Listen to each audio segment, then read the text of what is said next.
Everyone, आज हम कल मौजूद हैं हमारी फ़ोटोशॉप क्लास के अंदर। ये मैं यूज़ कर रहा हूँ अडोबी फ़ोटोशॉप CC 2018, क्योंकि 2018 के बाद जितने वर्जन है ऑलमोस्ट सेम है, उससे पहले वाले भी आसानी से उसको समझ सकते हैं। तो सबसे पहले हम बात करेंगे टूल्स के ऊपर। सबसे पहला टूल्स यहाँ पे मूव टूल है। किसी भी इमेज को हम यूज़ करने के लिए और आगे पीछे करने के लिए उसको इस्तेमाल करते हैं। फिर उसके बाद आता है रेक्टेंगुलर मार्कर टूल। उसके अंदर कोई भी हम बेसिक शेप इमीडिएटली अगर हमें जितनी जल्दी हमें बना सकती हो हम बना सकते हैं इसके थ्रू। अगर आप इसको प्रेस करके रखेंगे तो इसके अंदर हिडन टूल्स और भी हैं, जिसके अंदर रेड राउंड है, सर्कल है, वर्टिकल, रेक्टेंगुलर है, सब कुछ है। फिर आता है उसके बाद लासो टूल।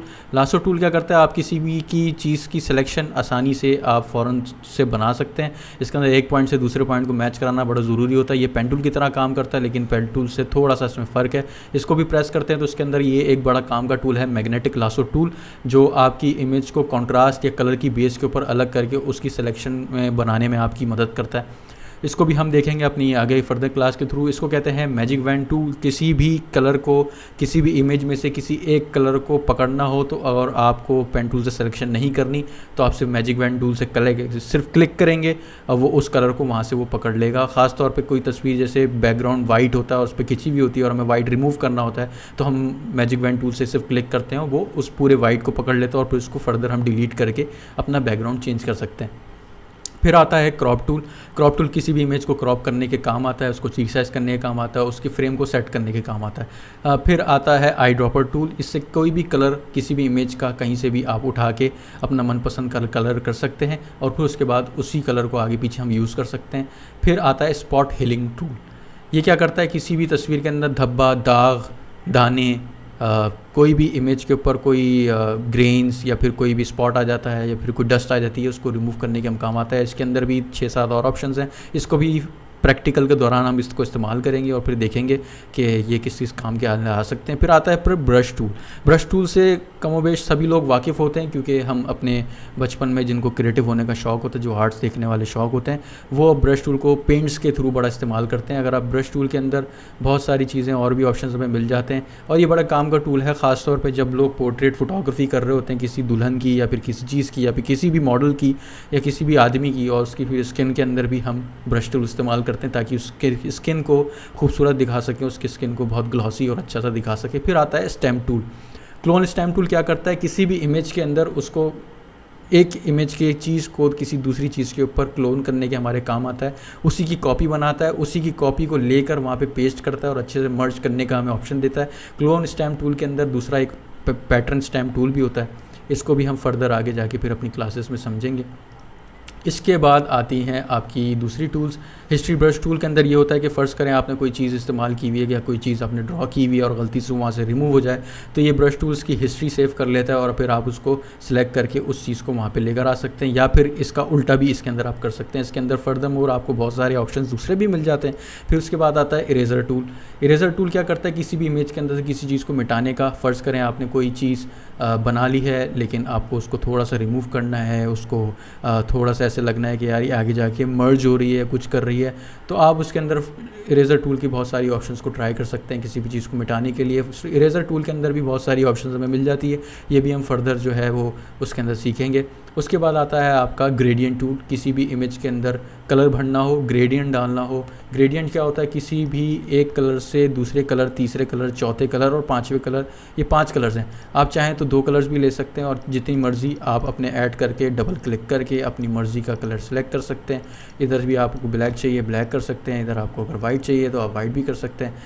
तो ये करता क्या है कि जितने कलर्स आपको करने हैं, जितने आपको चाहिए, उसके अंदर आप जो है अपने किसी एक कलर की ट्रांसफॉर्मेशन को या किसी एक कलर को दूसरे कलर में आराम से मर्ज कर सकते हैं ताकि वो एक पूरी एक ग्रेडियंट बीच में आपको दे सके। एक कलर से दूसरे कलर के बीच की ट्रांसफॉर्मेशन को ग्रेडियंट कहते हैं। उसके बाद आता है आपका स्मज टूल। स्मज टूल क्या करता है, किसी भी चीज़ को प्रेस करना हो, किसी को अंदर दबाना हो या बहुत सारी डिस्टॉर्शन हमने ऐड करनी हो किसी भी पिक्चर में, हम स्मज टूल इस्तेमाल करते हैं। इसके अंदर ही फर्दर मोर आपको बहुत सारे ऑप्शंस मिल जाते हैं, जिसमें एक ब्लर टूल बड़े काम का इमेज है। किसी भी इमेज के ऊपर अगर आप अपने आप को काट के किसी दूसरी इमेज के आगे लगा रहे हैं, फ़र्ज़ करें आप घर में तस्वीर खींचते हैं और आप चाहते हैं कि वो ताजमहल के आगे लगे या किसी अच्छे होटल के अंदर लग जाए, तो आप उसको प्रेस करते हैं लेकिन वो फिर भी ऐसा नहीं लगता कि उस जगह की है। तो उसके अंदर 2 बातें होती है, एक तो कलर मैच कराना होता है, दूसरा ब्लर टूल के थ्रू आप अपने एजेस ब्लर करते हैं जिसकी वजह से लगता है कि ये चीज़ पीछे मर्ज हो रही है किसी चीज़ के अंदर। दूसरा इसके अंदर एक ऑप्शन शार्पन टूल का भी है कि आपको कोई चीज़ शार्प करनी है, पिक्चर आपने खींची वो हल्की सी ब्लर है तो आप उसको शार्प भी कर सकते हैं। या बाज़ औक़ात ऐसा होता है कि यार आपकी स्किन जो है वो सही आई है लेकिन आँखें बहुत ज़्यादा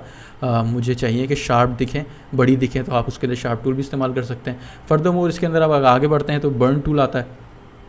बर्न टूल किसी भी इमेज को डार्कर करने के काम आता है। अगर आपको किसी इमेज का कोई ख़ास हिस्सा डार्क करना है तो आप बर्न टूल इस्तेमाल करेंगे, लेकिन इसमें ख्याल रखेंगे कि आप उस चीज़ को इतना डार्क ना करें कि वहाँ का कॉन्ट्रास्ट, वहाँ के पिक्सल्स फटना शुरू हो जाएं। फिर इसके साथ डॉज टूल है। डॉज टूल का काम इसके बिल्कुल बरक्स उल्टा होता है। इसके अंदर किसी भी डार्क चीज़ को आपने वाइट करना होता है। फ़र्ज़ करें किसी की तस्वीर के अंदर हल्के हैं, किसी की तस्वीर के अंदर आँखें जो है वो डार्क आ रही हैं, या फिर कोई बंदा बहुत गोरा है और एक बराबर में उसके जो बंदा खड़ा हुआ है वो काला है, और आप चाह रहे हैं कि यार ये दोनों जो हैं वो बैलेंस लगे एक साथ, तो आप वो काले वाले को डॉज टूल के थ्रू गोरा कर सकते हैं, लेकिन इतना ना करें कि वो आर्टिफिशियल लगे या फिर उसके कॉन्ट्रास्ट ख़राब हो या उसका पिक्सल ख़राब हो, उस इमेज का वहाँ से ग्रेन्स आना शुरू हो जाएंगे, वहाँ से पिक्सल्स फटना शुरू हो जाएंगे। या तो आप बर्न टूल के थ्रू उस गोरे बंदे को काला कर सकते हैं। स्पंज टूल भी कमोबेश ऐसे ही कुछ काम करता है, वो हम प्रैक्टिकल के दौरान आपको दिखाएंगे। उसके बाद सबसे इंपॉर्टेंट चीज़ आती है पेन टूल। पेन टूल से किसी भी चीज़ का शेप आप बना सकते हैं। किसी भी चीज़ को ट्रेस आउट करना हो, उसको काट के वहाँ से निकालना हो, किसी भी चीज़ को बनाना हो, किसी भी कोई भी शेप डिज़ाइन आपने डिज़ाइन करना हो, ये पेन टूल बड़े काम की चीज़ है। इसके अंदर बहुत सारे इसके ऑप्शन होते हैं, जिसके अंदर फ्री फॉर्म पेन टूल होता है, जिसके अंदर से आप माउस फेरते हैं और पेन टूल अपने पॉइंट्स खुद ही ऐड करता है। पेन टूल के ये वाले ऑप्शंस के अंदर आपको आपके हाथ साफ़ होना बड़ा ज़रूरी है। अगर आपका हाथ साफ़ नहीं है तो फिर आपको प्रैक्टिस की बहुत ज़रूरत पड़ेगी। कर्वेचर पेन टूल ये होता है कि आप किसी भी चीज़ के अंदर अगर कोई कर्व ऐड करते हैं, कोई राउंड चीज़ से कोई कर्व बनाते हैं, तो वो कुछ डेलिकेटली तौर पे बहुत अच्छा सा खूबसूरत सा कर्व बने, तो आप ये पेन टूल कर सकते हैं। और किसी शेप के अंदर आपको चाहिए कि यार ये शेप मैंने बना ली है लेकिन मुझे एक पॉइंट ऐड करके इधर से थोड़ा सा अंदर लेके जाना है, तो वहाँ पे एक पॉइंट ऐड करके वहाँ से पेन टूल के थ्रू अपनी उस पाथ को या उस लाइन को अंदर भी कर सकते हैं। और कोई पॉइंट डिलीट करना है तो आप ये भी कर सकते हैं। कन्वर्ट पॉइंट टूल भी यही काम करता है। इससे कमोबेश हम जब प्रैक्टिकल करेंगे तो उसको समझेंगे। इसके बाद आता है आपका text tool, horizontal text tool. ये क्या करता है कि आपकी किसी भी इमेज के ऊपर आपको कुछ टाइप करना है तो आप वो भी कर सकते हैं। मैंने फ़िलहाल यहाँ पे हॉरिजॉन्टल सेलेक्ट किया हुआ है। तो इसके अंदर होता ये है कि कोई भी चीज़ आप करेंगे तो वो आपके लेफ़्ट हैंड से राइट हैंड की तरफ लिखी जाएगी। उसके बाद वर्टिकल आता है, ये इसी तरह टॉप से बॉटम का है, फिर वर्टिकल टाइप टूल मास्क है और फिर horizontal type tool mask tool है। तो ये सारे फर्दरमोर हम इसको प्रैक्टिकल के दौरान देखेंगे। अच्छा, ये बड़ा एक इम्पॉर्टेंट टूल है। किसी भी चीज़ का आपने सर्किल बनाया, उसका अगर आपको पाथ डिफाइन करना है तो ये आपके बड़े काम आने वाला है। उस पर क्लिक करेंगे तो वो आपको उसके पाथ दे देगा। आप उसको पकड़ के अंदर बाहर ऊपर नीचे सब जगह उसको कर सकते हैं। अच्छा, पुराने वर्जन्स के अंदर जो लोग पुराना फ़ोटोशॉप जानते हैं उनको पता है कि ये टूल और ये टूल, इन दोनों की शक्लें पहले सेम होती थी और कुछ फ़र्क होता था। ये पूरा काला होता था, इसमें हल्की सी वाइट लाइन होती है, लेकिन अब इन्होंने इसका शेप फ़र्क कर दिया तो उसको समझने के लिए आसानी होगी। इसके अंदर भी फर्दरमोर बहुत सारे ऑप्शंस हैं, तो वो खैर हम बाद में देखेंगे। इसकी शॉर्टकट कीज़ जो हैं हर टूल की उसके आगे लिखी होती है। अब ये शेप टूल है, ये भी आपके शेप्स बनाने के काम आते हैं। सारे शेप टूल्स हैं।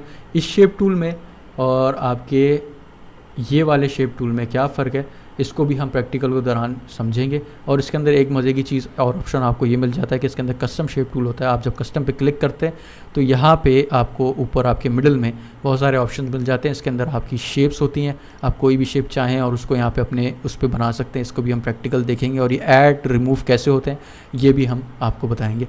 इसको अभी यहीं तक रहने देते हैं। उसके बाद आपका है हैंड टूल। आपको किसी भी इमेज को आगे पीछे करना हो या पूरे कैनवस को, ये आपका पूरा एक कैनवस होता है, ये जो माउस में जहाँ घुमा रहा हूँ या ये एरो आपको जहाँ दिख रहा है, इस कैनवस को आगे पीछे करना, हिलाना, ले आना आप इसके थ्रू भी कर सकते हैं। और इसकी शॉर्टकट की एच जो इसके आगे लिखी हुई है इससे भी हो सकता है, वरना आप स्पेस बार दबा के भी ये काम कर सकते हैं। फिर आता है आपका जूम टूल। किसी भी जगह को जूम इन जूम आउट करने के लिए इमेज को आपको क्लोजली अगर किसी चीज़ पे काम करना है, किसी चीज़ में घुस के काम करना है, उसकी माइनर डिटेल के ऊपर तक काम करना है तो आप जूम इन करते हैं। और आपको फिर जूम आउट करने की ज़रूरत है कि यार ये दूर से कैसा लगेगा, तो आप जूम आउट भी कर सकते हैं। उसके बाद आपके आते हैं कलर के ऑप्शंस। जो भी कलर आप पेस्ट करना चाहते हैं वो सब यहाँ पे आते हैं, आप उससे सिलेक्शन लेते हैं। नहीं तो आप यहाँ क्लिक करके यहाँ से भी अपना कोई कलर सेलेक्ट करते हैं, यहाँ पे भी बंद होता है। इसके अंदर दो चीज़ें होती हैं, एक फोरग्राउंड कलर होता है और एक बैकग्राउंड कलर होता है। तो इसके अंदर आपके पास ये ऑप्शन हो जाता है कि यार मुझे इन दोनों कलर्स के अंदर खेलना है, तो आपने एक कलर यहाँ डाल दिया, एक कलर यहाँ डाल दिया। फिर आप अगर पीसी पे हैं तो कंट्रोल डिलीट, और अगर आप मैक के यूज़र्स हैं तो कमांड डिलीट के थ्रू आप इस कलर को पेस्ट कर सकते हैं। और अगर आप पीसी पे हैं तो आपको बैकग्राउंड अगर कलर ये वाला पेस्ट करना है तो आप ऑल्टर डिलीट करेंगे, और अगर आप मैक के ऊपर हैं तो आप ऑप्शन डिलीट करेंगे। उसके बाद हम बात करेंगे आपकी न्यू फाइल के ऊपर। ये जो ऑप्शंस हैं आपके पास, आप यहाँ देख रहे होंगे कि ये आप यहाँ से एक न्यू फाइल लेंगे, इसके अंदर बहुत सारे ऑप्शंस है। अगर कोई फाइल पुरानी है आप ऑन करा सकते हैं, जो आपने रिसेंट काम किया है वो है, close all, save as, save, revert, ये वो, एक्सपोर्ट वगैरह, बहुत सारी चीज़ें हैं। ये सारे ऑप्शंस हम आपको बाद में सिखाएंगे वक्त के साथ साथ, लेकिन अभी फ़िलहाल के लिए आप ये न्यू फाइल लेंगे और फिर इस न्यू फाइल के अंदर आपके फ़ोटो एडिट करना है। तो आपके पास कमोबेश ये सब साइज़ मौजूद हैं। इधर देखें सेंटीमीटर्स में काम होता है, फ़ोटोज़ के अंदर, प्रिंट के अंदर फॉर्म करना है तो ये लेटर, लीगल, टैबलॉइड, A4, इन सब के बारे में मैं बताऊंगा कि पोस्टर के लिए क्या यूज़ होता है, किसके लिए क्या यूज़ होता है। आर्ट एंड इलस्ट्रेशंस करनी है तो ये पिक्सल्स में काम होता है, क्योंकि ये टीवीज़ के लिए काम हो रहा है, सब जगह वेब्स के लिए काम हो रहा है। तो जितना भी वेब के लिए काम होगा वो पिक्सल्स में होगा, जितना टीवी स्क्रीन के लिए काम होगा वो सब पिक्सल्स के अंदर होगा। फिल्म एंड वीडियो के लिए काम होगा तो वो पिक्सल्स के अंदर होगा। यहाँ पे आपको HD size, half HD, 2K, 4K सारे साइज़ मिल जाते हैं। पुराने ज़माने के अंदर हमें सारे साइज़ याद करने पड़ते थे, लेकिन अब न्यू वर्जन्स के अंदर आपको सब लिखे हुए और बाकायदा नाम के साथ मिल जाते हैं, तो आपके लिए बड़ी आसानी है। यहाँ से कोई सा भी फ़िलहाल के लिए अभी आपको समझाने के लिए हम ले लेते हैं, लेटर साइज़ ले लेते हैं 8.5/11। 8.5/11 क्यों है ये 8.5? इसलिए क्योंकि जब आप प्रिंटिंग के लिए जाते हैं तो आपको 0.5 का आप मार्जिन रखते हैं ताकि वो प्रिंटिंग में कट आउट हो जाए। तो 8 इंच के बाहर जो भी चीज़ होती है उसका बड़ा रिस्क होता है कि वो चीज़ प्रिंटिंग के बाद नज़र ना आए, तो इसलिए 8.5 इंच का मार्जिन रखते हैं और उसके अंदर रहते हुए आप डिज़ाइन करते हैं। 11 इंच की हाइट है। विड्थ और हाइट का आप ख्याल रखें। अगर आप चाहते हैं कि आप पोर्ट्रेट में ले जाएं, लेटे हुए में आ जाए, यहाँ पे खड़े हुए में आ जाएगा, आम ज़बान के अंदर लेटा हुआ और ये खड़ा हुआ, वर्टिकल एंड हॉरिजॉन्टल। हॉरिजॉन्टल में आ जाए तो हॉरिजॉन्टल में आ जाएगा, वर्टिकल में रखना वर्टिकल में आ जाए। यहाँ पे फ़िलहाल हम क्रिएट कर देते हैं वर्टिकल फॉर्म के अंदर। अच्छा, लेयर्स का मैं समझा दूँ, ये बैकग्राउंड लेयर है। अगर आप चाहते हैं कि ये बैकग्राउंड लेयर भी ना हो तो आप इस पर डबल क्लिक करें, ओके करें और इसको आप हटा दें। यहाँ से आप एक न्यू लेयर लेंगे और उसके बाद ये वाली लेयर को आप हटा देंगे। तो ये आपका कैनवस अभी बिल्कुल खाली है, लेकिन फ़िलहाल हम इसको रहने देते हैं यहीं पर ही। अच्छा, एक बात का ध्यान रखें, आपको कोई भी चीज़ करने के बाद उसको वापस करनी है तो आप अगर मैक पे हैं तो कमांड Z करेंगे और अगर आप PC के ऊपर हैं तो कंट्रोल Z करेंगे। जो कंट्रोल Z करेगा और जो कमांड Z करेगा वो सिर्फ एक स्टेप आपको पीछे लेकर जाएगा और आपको लगता है कि यार मैं कोई 6-7 स्टेप या 10 स्टेप आगे आ गया हूँ और मुझे 10 स्टेप पीछे जाना है, तो फिर आप अगर PC के ऊपर हैं तो कंट्रोल ऑल्टर Z करेंगे और जितना आप करते जाएंगे वो उतना स्टेप आपको पीछे लेता जाएगा। और अगर आप मैक के ऊपर हैं तो कमांड ऑप्शन Z करेंगे तो वो आपको जितने स्टेप है वो पीछे लेता जाएगा।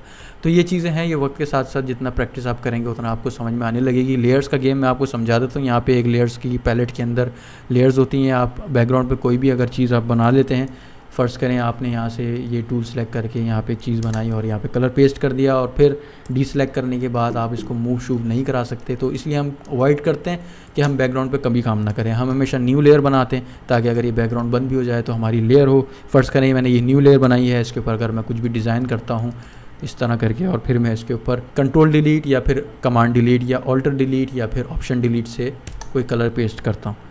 अच्छा, ये जो मार्जिन आ रहा है इसको डीसेलेक्ट करना ना भूलिएगा। ये डीसेलेक्ट होता है कंट्रोल D से अगर आप PC के ऊपर है, और अगर आप मैक के ऊपर है तो कमांड D से। मैं कमांड D कर रहा हूँ क्योंकि मेरे पास मैक है और इसको सिलेक्ट करके अब मैं इसको आराम से ईजिली कहीं पे भी मूव करके रख सकता हूँ और मेरा बैकग्राउंड अगर बंद भी हो जाए तो मुझे नज़र नहीं आएगा। एक बात का याद रखिए, जो वाइट कलर होता है, जितने भी इस दुनिया में कलर्स होते हैं उन सबको मिला दिया जाए तो वो वाइट बन जाते हैं और जितने भी कलर्स हैं उन सबको निकाल दिया जाए तो वो ब्लैक्स बन जाते हैं। ये लेयर्स का गेम है। चैनल्स क्या होते हैं, पाथ्स क्या होते हैं, ये सब एडवांस क्लासेस हैं, आगे की क्लासेस हैं। तो अभी फ़िलहाल के हज़म करने के लिए आप सबके लिए ये क्लासेस हैं। अगर मेरी बात आपको समझ आती है और आपको समझ में आता है कि यार ये लेसन्स बड़े काम के हो सकते हैं जो कि मैं बना रहा हूँ उन लोगों के लिए जो या तो बहुत मसरूफ़ हैं या तो अफोर्ड नहीं कर सकते या तो बहुत गरीब हैं जिनके पास देने के लिए कोर्सेज़ नहीं है, डिप्लोमास नहीं है, और बहुत सारे लोग मेरे पास जो हैं क्लासेस के लिए या फिर मुझसे आइडियाज़ के लिए मेरे पास आते हैं, तो उन लोगों के लिए एक हेल्प करने के लिए मैं अपना ये कुछ हुनर है जो मैं मरने से पहले दे के जाना चाहता हूँ ताकि लोग सीखें और उससे अपने लिए कुछ बेहतर ज़िंदगी कर सकें। और जिनको इसके थ्रू, इस आर्ट के थ्रू कमाना है पैसे, तो हज़ारों लाखों वेबसाइट्स हैं, फिर अपना अकाउंट बना के इसके थ्रू बहुत सारे लाखों रुपए भी कमा सकते हैं और लोग कमा भी रहे हैं। लेकिन आपको समझ आता है कि आपकी किसी काम की चीज़ है तो ज़रूर सब्सक्राइब करें, ज़रूर लाइक करें, और आपको लगता है कि किसी को आपको दिखाना है तो आप ज़रूर इसको शेयर भी करें।